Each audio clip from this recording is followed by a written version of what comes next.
Je suis le bon berger qui donne sa vie pour ses brebis.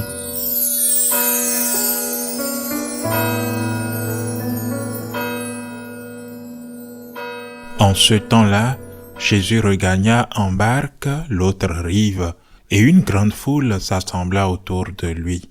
Il était au bord de la mer. Arrive un des chefs de synagogue nommé Jaïr. Voyant Jésus, il tombe à ses pieds et le supplie instantanément. Ma fille, encore si jeune, est à la dernière extrémité. Viens lui imposer les mains pour qu'elle soit sauvée et qu'elle vive. Jésus partit avec lui, et la foule qui le suivait était si nombreuse qu'elle l'écrasait. Or, une femme qui avait des pertes de sang depuis 12 ans, elle avait beaucoup souffert du traitement de nombreux médecins, et elle avait dépensé tous ses biens sans avoir la moindre amélioration. Au contraire, son état avait plutôt empiré. Cette femme donc, ayant appris ce qu'on disait de Jésus, vint par derrière dans la foule et toucha son vêtement. Elle se disait en effet, « Si je parviens à toucher seulement son vêtement, je serai sauvée. » À l'instant, l'hémorragie s'arrêta, et elle ressentit dans son corps qu'elle était guérie de son mal. Aussitôt, Jésus se rendit compte qu'une force était sortie de lui. Il se retourna dans la foule et il demandait « Qui a touché mes vêtements ?»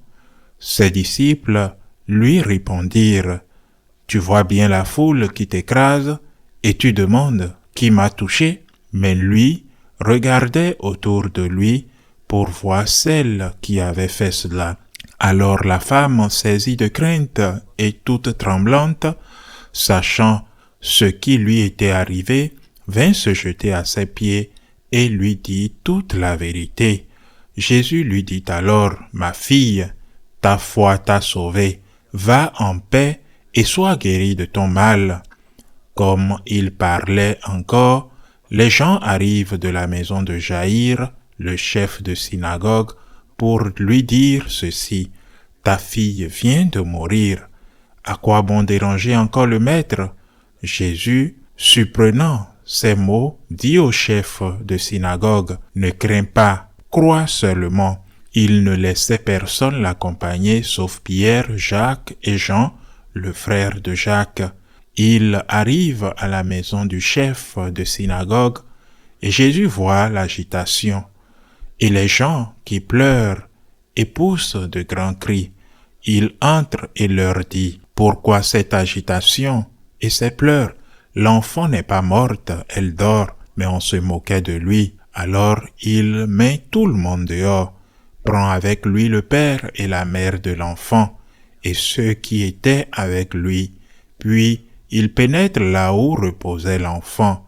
Il saisit la main de l'enfant et lui dit, « Talitha koum », ce qui signifie « Jeune fille, je te le dis, lève-toi ». Aussitôt la jeune fille se leva et se mit à marcher. Elle avait en effet 12 ans. Ils furent frappés d'une grande stupeur, et Jésus leur ordonna fermement de ne le dire à personne, puis il leur dit de la faire manger. Acclamons la parole de Dieu. Ce fragment de l'évangile de Saint Marc nous raconte 2 miracles de Jésus. La plus connue est la guérison de la fille du chef de synagogue.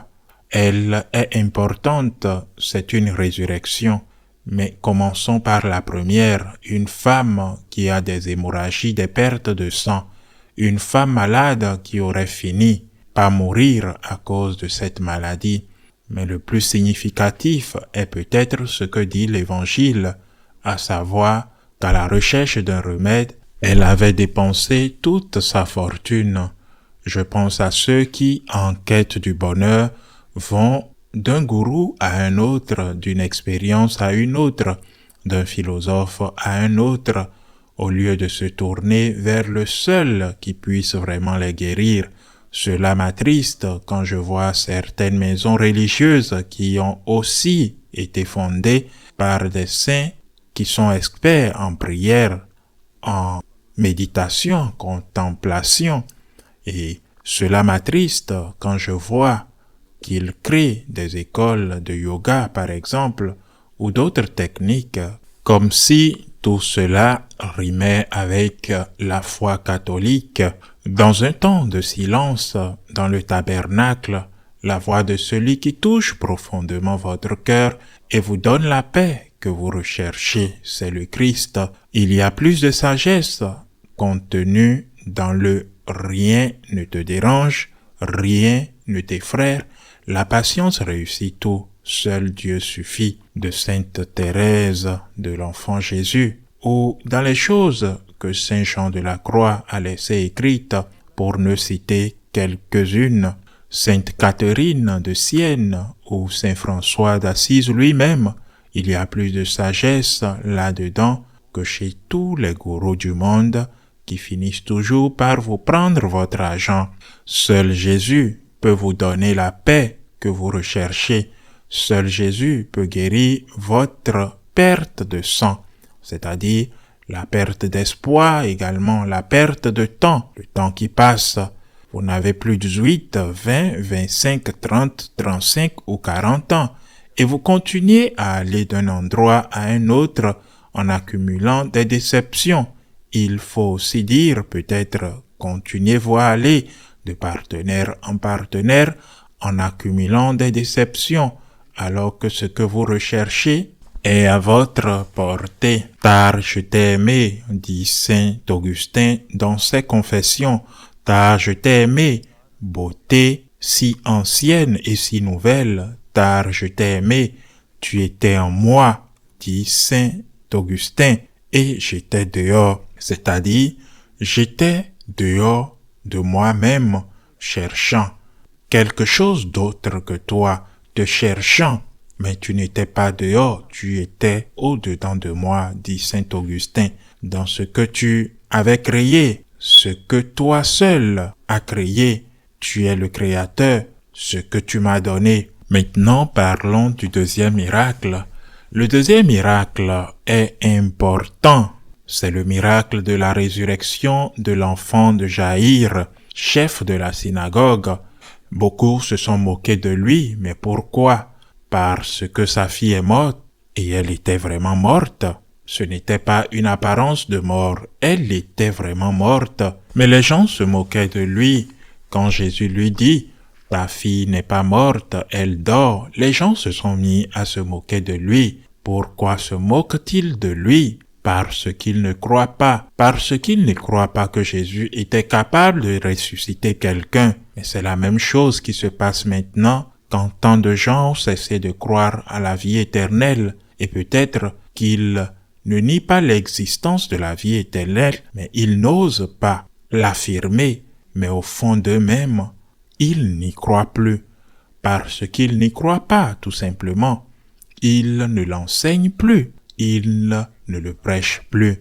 Ils considèrent c'est un mythe ou une illusion que nous disons ou qu'ils disent pour nous tromper, pour tromper les pauvres qui ont besoin de quelque chose. À quoi s'accrocher quand le moment viendra, la mort terrible d'un être cher ou de la vôtre? Mais cela s'est produit et ce n'était pas le seul. Par exemple, lorsque Jésus ressuscite la veuve de Naïn, lorsqu'il ressuscite Lazare, lorsqu'il ressuscite des morts lui-même le matin de Pâques, la mort est seulement ce que dit le Seigneur aujourd'hui dans l'Évangile.